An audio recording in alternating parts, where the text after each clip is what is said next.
I'm Zodwa Sithole. I'm working for Hospice Palliative Care Association of South Africa. I'm doing advocacy work for Hospice Palliative Care Association. You've been involved in hospice in South Africa for quite a long time now. Yes. Tell me how you got involved. I'm a trained professional nurse. My story starts with my sister who had cancer of the breast. I couldn't help my sister when she was suffering of pains. I remember this day, I wasn't staying with her. My mom phoned me, said, Zodwa, your sister is not doing well. You must come home immediately. I went home. I couldn't help her. She was in pain. I said, God, what can I help? It was Friday. The only hope we had, it was Monday to go to oncology clinic in one of the hospitals. So we went there Monday morning. She was sitting in this wheelchair, very frail and in pains.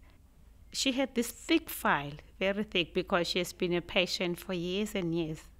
And I remember that doctor paging through that file and say, her name was Liz. I said, Liz, sorry, there's nothing we can do for you. The cancer's just spread all over your body.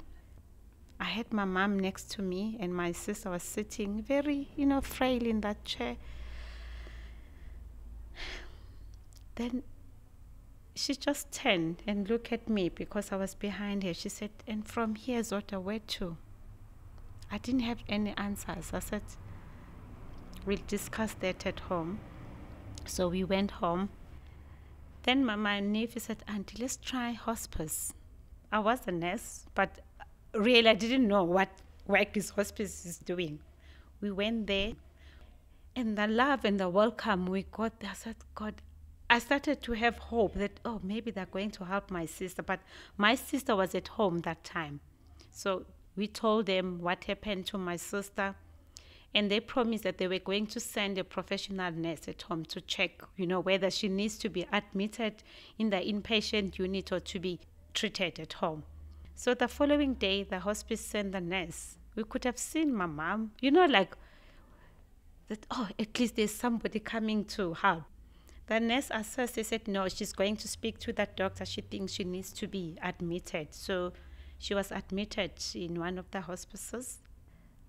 One thing which really struck me when I was there, they didn't only concentrate on her, even us as a family. My sister was ready to go. I remember her saying to me, Zodwa, I'm tired now. I want to go. But for us to let it go, especially my mom, me, she was everything. She was my friend, everything.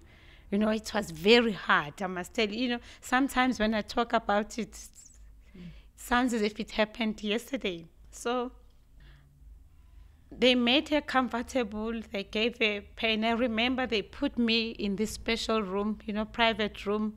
I spoke to the social worker, about my feeling towards the whole thing. And I can't even explain, but there was something inside me. I said, there is somebody listening to me. There is somebody who's feeling how that we are feeling, because we will sit there as a family and we couldn't have answers. And my sister spent a night, only one night, and she died. I remember sitting in that room. It was hard for us as a family. We were in this private room. She was gasping for air. My mom was sitting here, my nephew, and myself. I'm a very spiritual somebody. In between, I'll take the Bible and read the script, because I know that's what she was a very spiritual somebody. Also, I'll just read the verses from the Bible just to encourage her. I could see my sister, she was at peace, though she was gasping for air. You didn't see that, terrible face that she was in pain. I could see that she's at peace.